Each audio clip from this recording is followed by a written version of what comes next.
Well, hello, everyone. Hello. We are here with the third installment, that third episode of the Doc Chat, and I got some fire coming for you today.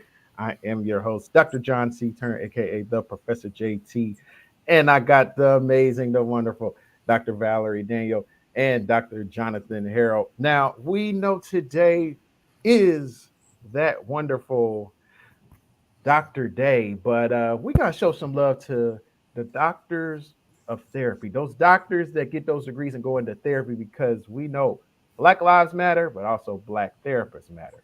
We about to holler at them today. So we're going to start off with the wonderful Dr. Valerie Daniel. Tell us a little bit about yourself. Welcome to the Doc Chat on this evening. Well, thank you. Thank you so much for having me. As you said, my name is Dr. Valerie Daniel, and I am a therapist in private practice in Pennsylvania. Let's see, what can I tell you? I got my undergrad and my master's degree at Temple University. My master's is in social work. My undergrad degree is in journalism. And then I got my PhD from Widener University. And I've been in private practice now for um, wow, probably since 2010. Cool, cool, Yeah. cool. That's awesome. That's awesome. My guy, Dr. Jonathan Harrell. Tell me a little bit about yourself, my friend. Welcome to the Doc Chat. So my name is Dr. Jonathan Harrell. I am a licensed psychologist. I work at the VA Medical Center, but I have a private practice called Reincarnated Therapy Services that I do part-time. My story actually starts out in the United States military. After I graduated high school, I went into the United States military. I did approximately 7 years in the United States military. When it was time for me to leave, I was thinking about what I wanted to do next with my life. And I gravitated towards being a guidance counselor. So I began graduate school as a guidance counselor in Westchester University. While I was there, I had met some great people. I met this gentleman named Darren Lipscomb, who was also a veteran and a Kappa as well. And I met a guy named Matthew Binko.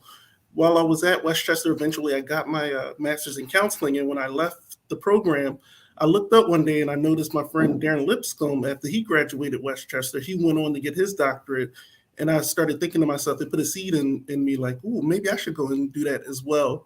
So as I went and worked into the VA, I started working with a lot of African-American males that were veterans in the VA. And I looked around and I just noticed there wasn't enough providers that were also like the same color. There wasn't enough men going around. And I thought, man, I should go back and get my doctorate in psychology. So one day when I'm walking around the train station in Great Philadelphia region, I actually run into a representative from Immaculata University in the train station, and she tells me about the doctorate program, Immaculata. It's APA accredited, and from there I was off to the races. I signed up and I started with Immaculata University, and yeah. That's excellent. Excellent. Man, this Philly connection here. What's going on in Philly? I like it though. I like Hey, it though. Philly is breeding doctors. Dr. Turner, it's a Philly thing. There you Oh, go. that's all right. Ain't nothing wrong with that. Nothing wrong with that. Well, hey, if you are tuned into the Doc Chat, go ahead and hit us up in the comments. Tell us if you are a doctorate student, what school you're at, and also if you graduated with a doctorate degree, where did you graduate with your doctorate degree from? We love to hear from you. Like I said, these are two licensed therapists. So if you have questions for them, go ahead and send those questions in, as we would love to answer those. So we're going to jump right into that Doc Chat, that conversation. And so let's get a little bit into Dr. Valerie. Why therapy? Why for you? Why go that route? Well, you know what? It was a couple of things. For me, as we were talking about previously before we started today, I went to Temple for my master's in social work. And the tracks that we were able to pick from, you could go clinical, you could do administration, or you could do child welfare. And I came into the master's program working in child welfare at the time and knew I didn't want to do that. I was assistant director of a program at the time, so I knew I didn't want to do that because I was already doing that. And I also knew that amongst my friends, I was the person everybody came to talk to about stuff. You know, whenever something happened, I was the one, girl, you got a minute? I need to talk. Girl, can I talk to you? And so it just started coming to me, maybe I should do clinical work. Maybe I should do the clinical part. And so myself and one of my best friends, Gary, who I'm sure he's watching, shout out, we were the only two of our Black cohort that said we were going to go to clinical track. And so we did clinical with the mindset that someday we would be in private practice. And it followed suit. I didn't think I would ever wind up getting a doctorate degree. I can tell you that. That was not a part of the plan. But when I graduated with my master's from Temple, the day that I graduated, as a matter of fact, my professor, or one of my professors, said to me and my mom, you're going to get your doctorate degree one day. And I was like, you've lost your everlasting mind, because I am so done with school. It's so not happening. Not going to do it. Jump to, I don't even know what, 6 years later, I get a job working full-time at a college. And they say, we really like you. And, you know, in order for you to keep the job, you got to get a doctorate degree. Yeah. Really? Yeah, you got to get a doctorate degree if you want to keep the job. And I was like, damn, I don't want to go back to school. But I found a program at Widener that I thought, okay, it could work. I like the idea that it gave me one day a week that I wasn't teaching, wasn't on campus, and I could strictly just focus on school, because it was one day a week on Fridays on campus. You do your thing. So I was like, okay, I'll do this. So I started and remembered how much I liked learning. And surprisingly did fairly okay on the GREs after 6 years of not being in school. Wasn't thinking I was going to do okay. Yeah.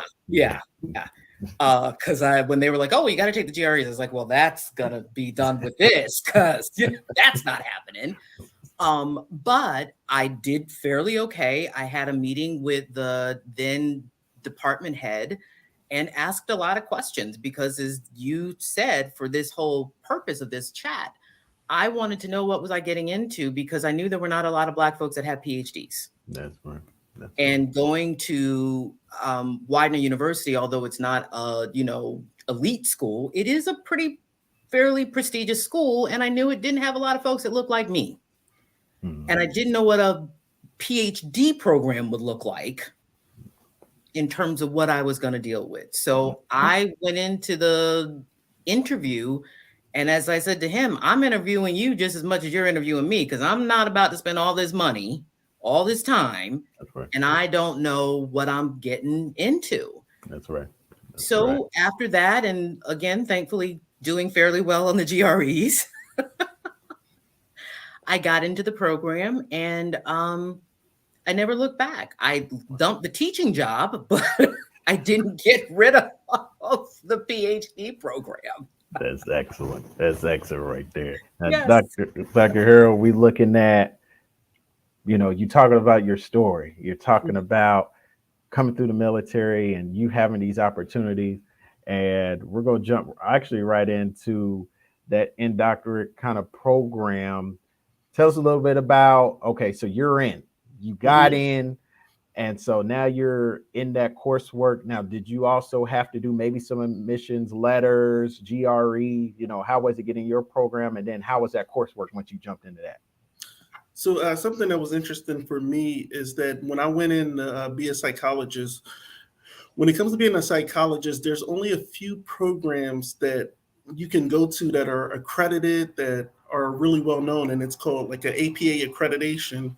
And so happily in my area, there's approximately like 4 to 5 schools that actually have that. And when I was doing the research, Immaculata was like the one school that seemed to everything aligned. Like I could do the schoolwork as far as like when the time started. And when I went and met the young lady at the train station, there was some things that I needed. Like I needed the GRE, but after talking to her, what she let me know is I could go and take the MAT and they would bring me in. So I went and took the MAT. I got in with that. And then when coursework started, well, even before coursework, it was a whole interview process that we went through. I know some of the people that I interviewed with, they told me that they interviewed at like 4 to 5 different schools. I interviewed at Immaculata University, and that's the only school I applied for, and that's the only school I got in. All right. And I was very happy to get in. The first semester when I went in, I was working full time, and most of the classes were in the evening, so I was able to manage it as a result of that. And the first bit of coursework, like I was always big into psychology, but I would tell you, like the first few classes that they gave me were like the least interesting of them all for me. Like it was a lot of like the ones that are related to biology and human development, so and ethics, like things that are like dry on the surface. So that first year going through it was tough getting like the dry stuff, but once I got through it, I just knew that it was going to be more classes that I were more engaged in and more interested to be part of. So, Dr. Daniel, looking at you're in that program, got through that GRE, got that acceptance. Yes. You're back in the mix in school. What was it like, those classes and going through that particular program, knowing what your end goal was? Was you ready for the rigor of what doctor work was? Hell no. Hell no. That's what it is. Tell the truth, shame the devil. That's what I it said is. you said we was gonna tell the truth, so I'm gonna tell the truth. Hell no, I was not ready. My undergrad, as I said, is in journalism, so I'm a good writer, and so I knew that the coursework was very paper driven. So I walked in thinking, all right, I got this. I'm good. The setup was 2 cohorts are in class together at the same time. Cohort. Okay. Yeah. So my cohort was myself and 2 other Black women and 3 white women. And then the cohort that we came in that had already started was 1 Black woman, a Black guy, a Jewish woman, and a white woman, I think. And so we made like a combined cohort of like 7 or 8 folks. Okay. So all of our classes were group settings and lots of discussion with whatever the content was that we had to read and lots of writing. So my first paper I wrote, wasn't thinking about APA format, wasn't doing any of that. I'm just typing away. This is a masterpiece. Handed it in, and my professor gave it back to me, and I probably got the biggest shock I'd ever had of my life because I looked at that grade. I was like, do you know who I am? Do you know what this grade? I can't this grade. He was like, yeah, you might want to pick up the most latest version of APA formatting and try again. So no, I was not ready. Yeah. But what that did do was tell me that I had to step up my game. That's right. And from that point on, I never, ever, ever had that issue with a paper again. And I graduated with a 4.0 I kept a 4.0 through the whole thing. Because I was like, oh, you only got to tell me once because you're not going to call me out like that ever again. And it was off to the races. So, yeah. Those professors will, it's weird because some will humble you nicely. But I'd say, I know I had a professor when I was in my doctoral program that literally, I said, it looks like somebody spilled Kool-Aid on my paper. All this red everywhere, just red everywhere. And I mean, my little heart was broken, but I just like you said, you needed that. We needed that. Yep. So we are here, the Doc Chat. Once again, if you're in a doctoral program, let us know what doctoral program you're in. And if you're a doctoral graduate, let us know what program you have graduated from.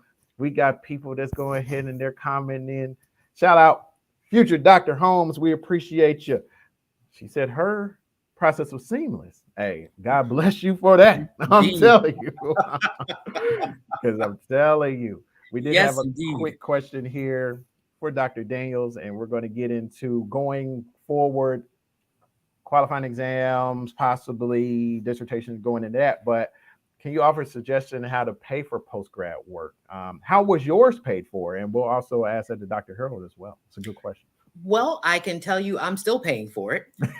I did what most, well, I won't say most folks, but what a lot of folks did. I took out student loans. I did as best I could to try to manage it, and I worked through the whole thing. But yeah, I took out student loans, and it's, paying them back, paying them back, paying them back, paying them back. So I wish I could say that I was able to, get a Fulbright scholarship or something along those lines, but I wasn't that smart, nor was I looking for anything like that. So yeah, I took out student loans and did what I needed to do, and I'm still working on paying them off. Okay, no worries. Dr. Harold, yourself? All right, thanks for asking that question. So, all right, so I did serve in the military for 7 years. And while I was in the military for 7 years, throughout that time, I was working on my bachelor's degree. And when I got out, they had changed the GI Bill where you could go to school and they would give you like a stipend as well while you're going to school. So when I got out of the military, when I was in my grad program in Westchester, during that whole time, it was a 2-year program. I was going to school and I was getting a stipend for going to school, and I was also working full time as well. When it came time to go to my graduate program in Immaculata, actually, I had 1 year left on this GI Bill. And that first year going in, I didn't actually believe that I was ever going to be a doctor. Matter of fact, when I told my grandpa that I'm going into this doctorate program, he was like, yeah, we're going to have a doctor in the family. And I was like, I don't know about that. And y'all went down that same line. Like, what am I doing? I don't know about that. Hey, I get it. And so as I'm going through this first year, I was looking for ways to continue on after the first year was over, because I knew once that first year was over, I was going to be out of funds. And I looked, SAMHSA had a grant where if you were willing to go and be a psychologist working in substance abuse, I looked at that as an option. But what actually happened to me is I also had an injury in the military. And as a result of that injury, I was offered vocational rehabilitation from the military. So I was able to finish my program as a result of that through Voc Rehab. So with the VA. So I don't have any student loans in reference to that program. And usually the clinical psychology programs, they don't offer scholarships usually. So. Okay, what a blessing, and thank you for your service. Should have went into the daggone blasted military. Look, I'm telling you, because whatever she want to call herself now, Sally Mae, Navion, whatever look, I'm tired of her. I'm tired. Go away. Go away. She in my pocket on a monthly basis. Oh, yeah. Monthly basis. Well, I'm thankful for some of the loan forgiveness. I've been blessed to be able to get some of that. So I was thankful for that. So people, if you have not taken advantage of that, it's a real deal. I mean, I got some knocked off, and I was in Target when I found out. I almost fell out on the floor. I was like, thank you, Jesus. Just take off some of this stuff, because, Dr. Daniel talked about that. Some of this stuff they don't tell us about. No. And we're not realizing that, man, until after the fact. You mean y'all had this the whole time? I could have got this fellowship. We don't know what fellowships are. We could have got, because we don't realize they don't necessarily have what are called scholarships a lot of times when you get to this level. So it's very important stuff. Very important stuff. So we're going to go back to Dr. Harold real here. What were your final steps? Did you do qualifying exams? Now you're going into the dissertation. What was that writing that dissertation like? Or did you write a dissertation? Because I think this is important for viewers to know, what were your process to get to your therapy career? Okay, so there was multiple steps. So around the third or fourth year, my program was a 6-year program. And around the third or fourth year of the program, we had to do comprehensive exams. And during that, they gave us a form and we had to fill it out in a certain amount of time. I know when they gave me the comprehensive exam, I was going through a lot during that time frame. I had like 2 cars that broke down, and I was able to get through it, but it was tough because I was working on all these things with these 2 cars breaking down. And once that was completed, then we were taken through the process of going to our dissertation. And with our dissertation process, I would say Immaculata, I thank them all the time with the way they set up the dissertation, because before they even get us into a dissertation, they get it started, they put us into a class, and they give us the story. They're like, look, this is what you need to do. I understand with your dissertation, you want to write something that's going to save the world, but what you need to do is create a dissertation that you can complete. Yes. And they really, put it in us. That's what you need to do. And for me, throughout the whole time I was in the program, I was always thinking about, what am I going to do for a dissertation? What am I going to do? And I was actually inspired to do my dissertation based off of this client that I worked with. This one client I worked with had this condition called psychogenic seizures. And it's not something that's common. And I learned like a lot of therapists didn't really know about it. But so happenly, like if you talk to neurologists, they know a lot about this population. And what it is people have these seizures in reference to really stress, and it's related to PTSD and things like that. So me focusing my dissertation on just kind of thinking about taking care of this client, I wrote like a dissertation where I just felt really motivated every day to kind of complete it. When it came to picking my team, we really had a chance to pick our team, and a lot of the people, a lot of the chairs and stuff, like I had classes with them, so I knew exactly who I wanted on my team. I was like, all right, I want this person because they're really organized, and I watched them be organized in class. Nice. I want this guy, Dr. Cheney, because he's great when it comes to history. I want Dr. Martinson because he's the trauma man. So I got my team together, and they really just helped me like get through the dissertation. Some things about the dissertation that was just a shock was, especially through the literature review part, I wrote like 60 pages, and I send these 60 pages back to my chair, and she cuts out like 30 to 40 of those pages and was like, yeah, so I need you to keep writing and send it back to me when you get this done, right? So the dissertation process for psychologists, that's only like 75% of the ride for us. Okay. So the next ride for us is that once I did complete the dissertation, which again was like the Dr. Higgins and Dr. Martinson and Dr. Edward Jenny, having this great team with me. The next process for me is that psychologists have to apply for this formal internship. And it's called an APA accredited internship. It's really challenging. It's really competitive. A lot of people from all around the country. There's limited placements around the world that you can apply to. And I geared up to really do that for at least after my dissertation was done. So actually getting chosen to be part of an APA accredited internship. Sometimes there's people that go through 4 years of school, they apply to these internships and they don't get selected because they just didn't have what it took. So it's another nerve-wracking experience that you have on top of the dissertation of just being concerned about actually being picked for this APA accredited internship, where if you don't get it, it's going to hold back your schooling. And if you don't get an APA accredited internship, it could be challenging to become a licensed psychologist in the future.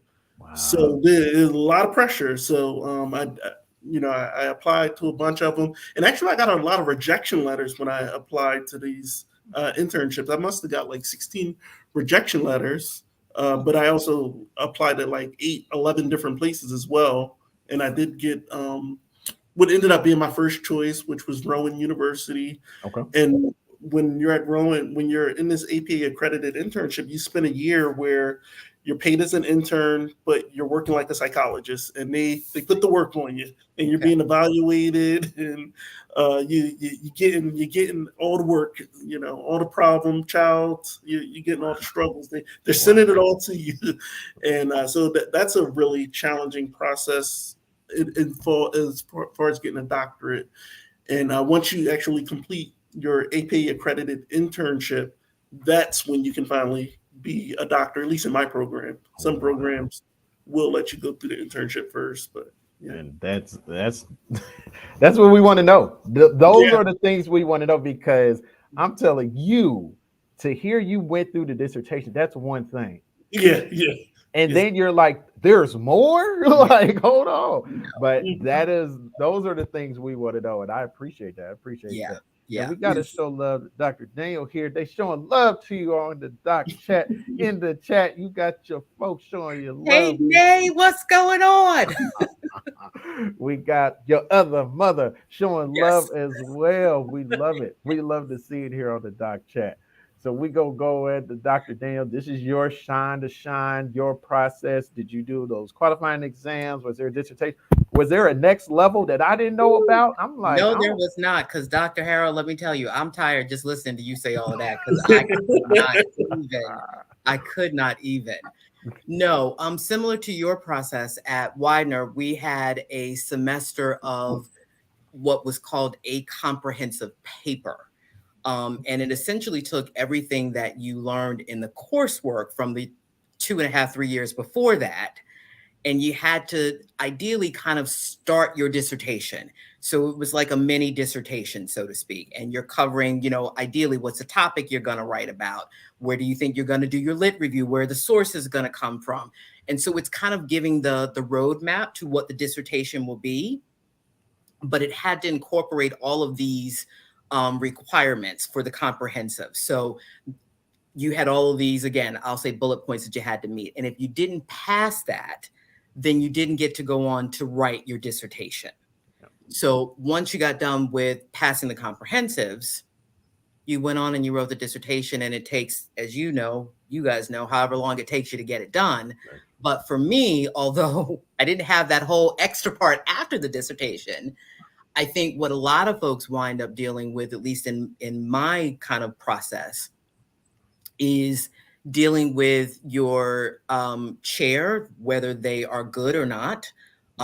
You talked about how you created your team, Dr. Harold. At Widener, you don't get to create your team, but you get to pick your chair, your dissertation chair. Yeah. And so your chair is one of the other professors in the program. And so like you, Dr. Harold, I thought about picking my chair based on somebody that I had courses with. Now, I told you guys going into this program, there weren't that many Black folks there. There also were not many professors of color. Mm-hmm. And so there were 2 professors of color, and only one of them was eligible to be a chair of a dissertation. I picked him. And we had a great time in class, thought he was wonderful, very Afrocentric. I was like, yes, this is my man. He gonna take me to my roots. We gonna do this. I feel there's a but coming. There's a big but. There is a big but. The first 8 months, I didn't hear a word from him. 8 months? 8 months. 8 months.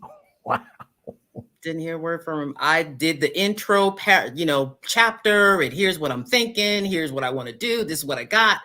And I got crickets. And so I wound up, unfortunately, having to go to the department head and say, hey, this isn't working. I'm wasting time. I'm writing, sending stuff, emailing, coming and knocking on his door, and I'm not getting anything. So I wound up having to switch to the head of the department to become my dissertation chair. And unfortunately, I can't say that was much better.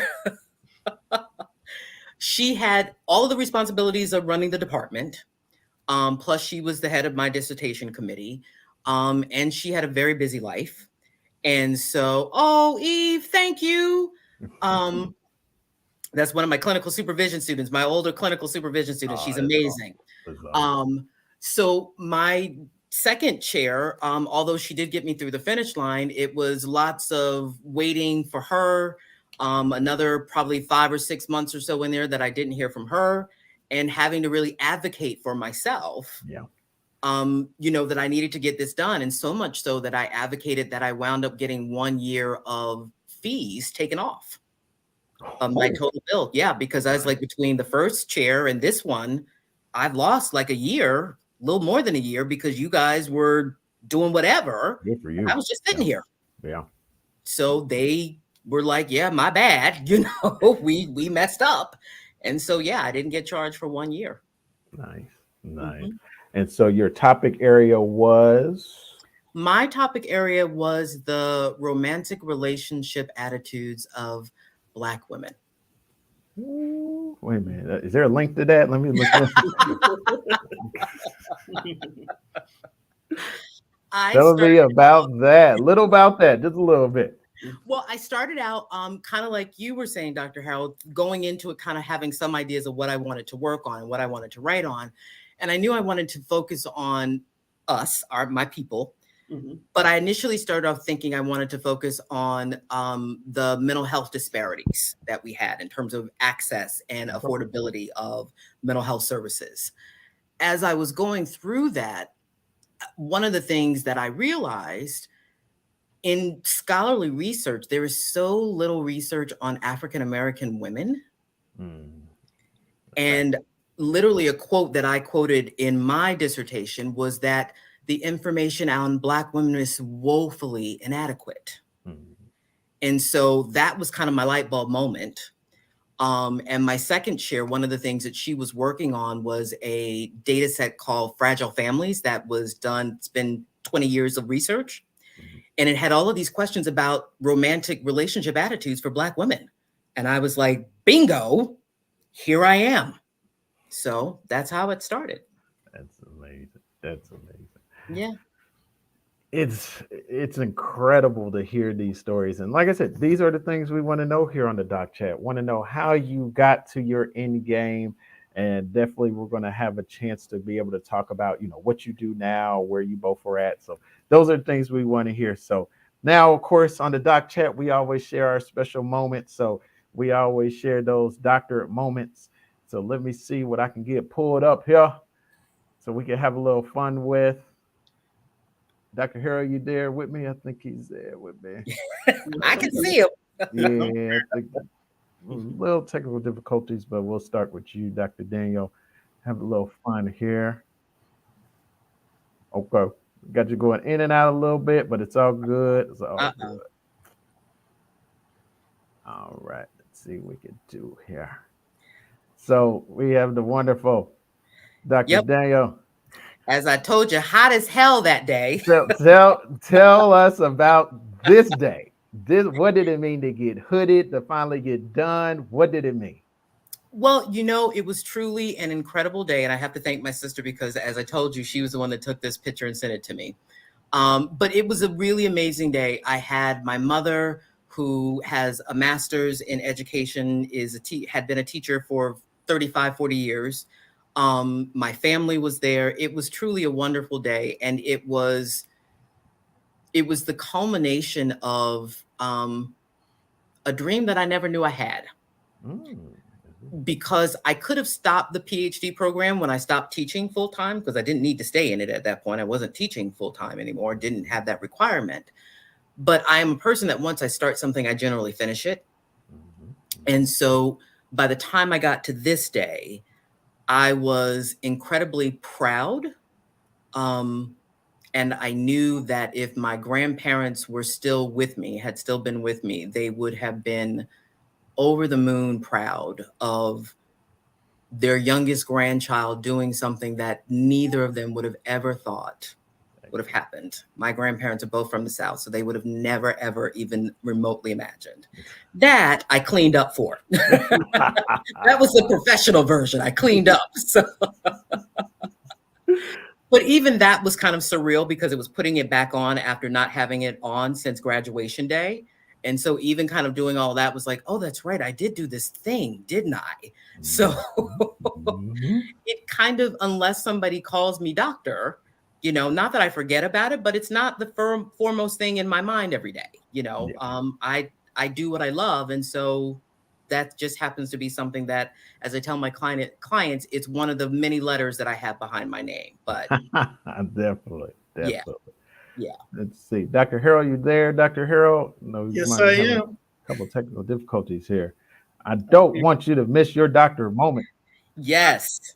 I hear you. You're kind of going in and out a little bit. You all good? Yeah, I hear you.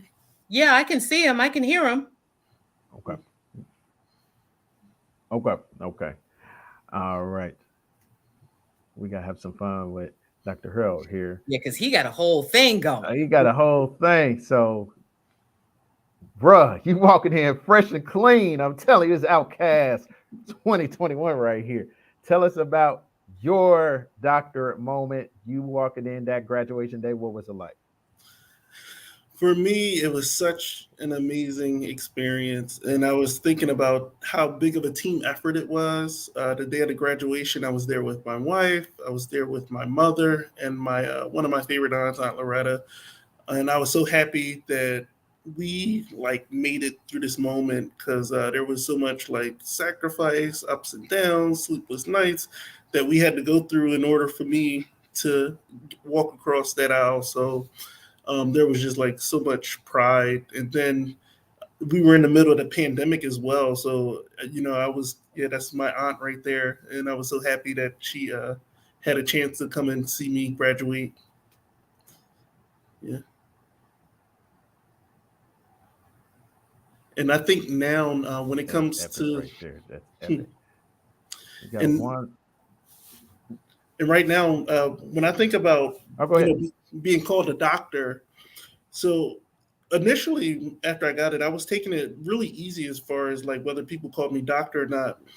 But I actually started working at the VA in Perry Point with a lot of veterans that were in the residential units. And some of the older Black men, the first time I would introduce myself and they knew that I was a doctor, there was this one guy that was You're going in and out a little bit. Oh no. There was a gentleman that was practically crying the first time I told him I'm Dr. Harold, and he kept telling me to repeat it again. And he like, say it again, like the hyenas from Lion King. Say it again, Dr. Harold, Dr. Harold. And then I also witnessed other veterans. They would just get inspired by me introducing my other Black veterans. They would get inspired just by me introducing myself as Dr. Harold. So I feel like it's something a lot bigger than me at this point. So. Yeah, I would agree with you on that one. I think the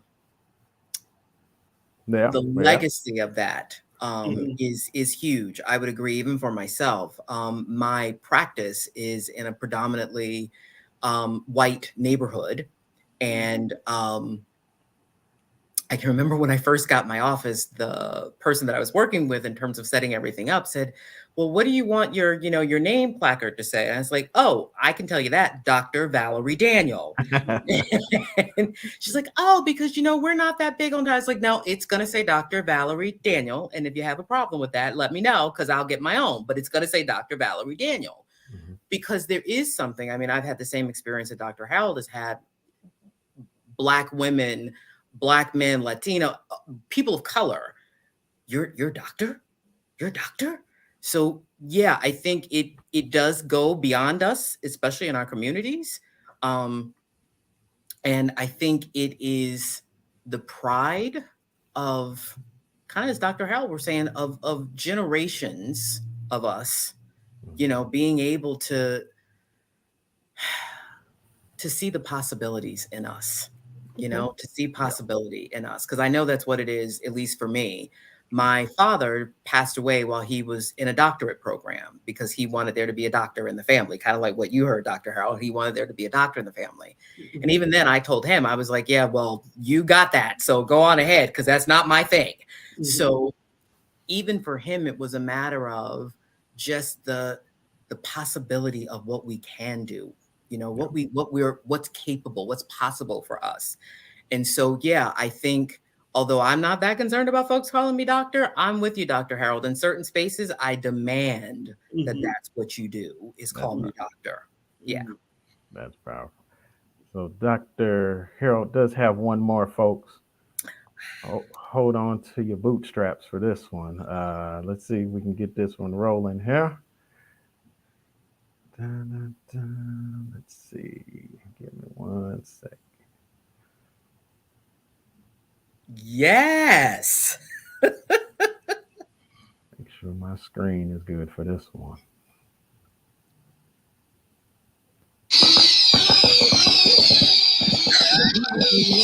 La cabeza y empezamos como es.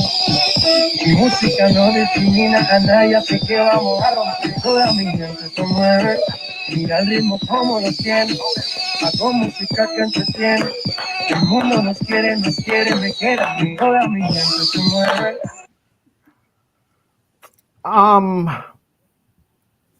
Well, let me tell you something. That's how you graduate with a doctorate degree, ladies and gentlemen. Like that.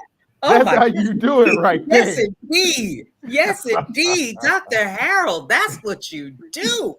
Tell us about that moment.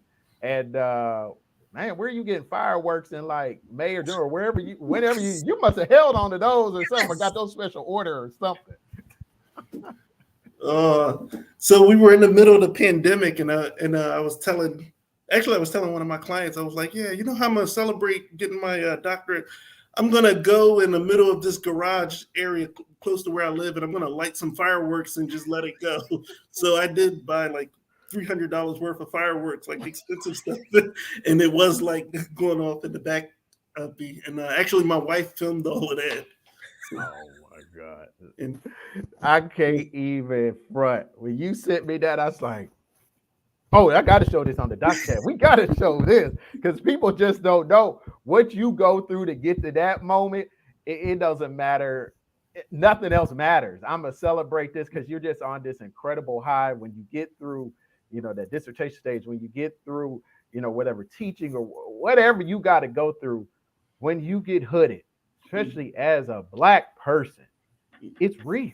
I mean, it's so real. It blows your mind how real it is. And Dr. Daniel, kind of before we go into, what you're doing now, after you got your degree and everything, tell us how real that moment is. Like, what does it really feel like to be done? Absolutely done. It is very surreal. And I you said you wanted us to keep it real, so I'm gonna keep it real with you. It kind of feels like running into a brick wall. Mm-hmm. Yeah. Because you're going. And kind of like what you said at the beginning, Dr. Harold, you're juggling, jobs and families and everything else and going to school and doing all this other stuff. And even through the writing and whatever else you got to do, dissertation, whatever else happens, you're going at like 1,000 miles a minute. And then, although the end is coming, at least for me, it didn't. Even once it was in and my chair was like, okay, we're done, you've done, because we have to do, I don't know if you had to do it, Dr. Harold, but for us, once your dissertation was done, you still had to do a presentation in front of your committee. And they ultimately had the final say in whether or not you were officially done and everything was good. So once you get to that date where you have that presentation, you're spending late nights, like you said, you're rehearsing this whole massive 35, 40-minute presentation that you got to do on your life's work at this point. Mm-hmm. And I remember, because my other mom who's on here, we went out to dinner after everything was done and I couldn't sleep because I'd spent so many nights not sleeping and like, okay, I still got to do this. I still got to do this. I still got to do this. It took me probably a month and a half before I could really relax and start getting back into some sense of like a normal routine for myself of going to sleep and not like, oh, I still got to do so and so and so and so. Yeah. It was like running into a brick wall and having to realize it's done and it stopped because it's 5 years. My program was 5 years of boom. Every day you get up and hit the floor running, and then it's like, oh, I don't have to do that no more. Okay, all right. So yeah, it was like running into a brick wall and literally kind of getting the wind knocked out of you. And it took a minute to adjust to not having to run like that for a while. So it was good, but it took a minute to adjust. Yeah. And so what are you up to now? So now for me, I'm in private practice. As I said, my office is in a predominantly white, upper middle class neighborhood, but I serve mostly Black women. I would say my practice is probably 98% Black women. Oh, okay. And so I see folks virtually, I see folks in my office, and I work with women that are primarily in some sort of transition in life. That's my kind of niche, as we talked about at the beginning, working with folks that are in transition. And so transitioning from being married to single, from being single to married, from one job to another, whatever those transitions are that you're going through, that's what I work on. And as Black women, again, we're often the ones that get labeled, not that Black men don't, but we get labeled, the angry Black woman and all of those other stereotypes and tropes that go with us, that it can often be really hard to allow yourself to have the space to navigate some of those transitions. So for me, I work really hard at trying to create that space and maintain that space for all of the women that I work with. I also do clinical supervision. One of my students, past students, came up in the comments there. So I also do clinical supervision for other social workers, master's level, that are looking to get their clinical license, like I have. Okay. And I do clinical supervision because that's my way of giving back to my community, to us. Most of my clinical supervision students also happen to be Black and women of color, which I always appreciate and love because we need more of us in the field. That's right. And so that's what I do. That's primarily what I do. I don't teach anymore at this point. I may do a class here or there. I'm really good friends with my dean still, so occasionally I'll do a class just because he asks. But I do private practice, and I do a lot of trainings and facilitating of different groups and things like that. That's excellent. Excellent work. We are here once again on the Doc Chat. Dr. Valerie Daniel, Dr. Jonathan Harrell. These are doctors who are rolling in therapy, baby. Black doctors. We're needed. They're needed. And they're here. And we appreciate them. Now, Dr. Harrell, what are you up to now? We got to know because as we talked before we even started, you're a Pokemon, sir. We got to catch you because you are a unicorn. We don't hear too much about you. So how are you doing and what are you doing at this time? All right, so we talk about getting a doctorate, right? And that being like the end of the journey. But for me, that was 95% of the journey because there was still something left for me.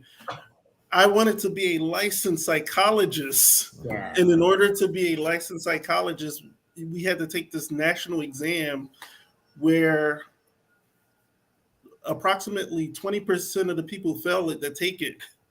So in order to get through this exam, I studied almost like 300 hours. And I studied driving through my car. I studied taking walks with my kids and my wife. And then finally, once I got the license, it has opened up more opportunities for me. And at this point, I've been able to get into the VA and be a licensed psychologist. I work there full time, working with veterans, dealing with all types of issues. But in addition to that, I have my part-time practice called Reincarnated Therapy Service, where our motto is you all deserve peace. And part of what I work with is I'm working with people of color, men, women of color. And one of my specialties is one of the big things I've been concerned with more and more is just men in general. And they're talking about how men are dealing with a lot of despair. We're seeing high suicide rates for men. We're seeing high uses of addiction. So that's one of the specialty areas that I look to work into, dealing with men, both men and teenagers, to work with the problems that they're dealing with, depression, anxiety, and bipolar disorder and substance use. So I really work in those areas to help develop them. So. Okay. And just kind of showing your website here, just phenomenal work and services that you provide, and we appreciate those. We appreciate you both as well saying that I know that I got to do more sometimes than the 9 to 5. And no, that's hard when you're therapists because as you know, I'd said before, and I've heard before, even the therapists need therapists. Mm-hmm. And one of the questions we got from my guy, Mike Pollard here, when do you have time for self? When do you do you? Like, how do you relax? And I think that's something that's important for individuals to know, even after you get your doctorate degree. What's your chill thing? What do you do to chill? We'll go with Dr. Daniel here. Oh, okay. Well, let's see. I like to cook. And so, although it may not sound really relaxing to a lot of folks, but I like to cook, so I'll go in and cook. I'm also not opposed to a glass of red wine at the end of the day. So I will have a glass of wine. And I like to travel. I do a lot of reading as well. So those are kind of my tune out things when the day is done and when I'm looking to just have a little kind of peace and alone time for myself. Um, and lots of time with friends and family. You know, I think for me, that was one of the things that the pandemic taught me was the value of friends and family. Mhm. That's good. That's good. What about you, Dr. Harold? What is your you said you got the wife and kids there, so I know they keep you busy and you're a therapist.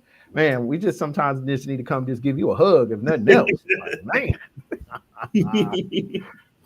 So I like to Netflix and chill with my wife. I Mm. like to go take walks in the park, really zone out to like a lot of podcasts and music. And I'm actually a big wrestling fan. And me and my buddies, we sit back and we talk about wrestling quite often.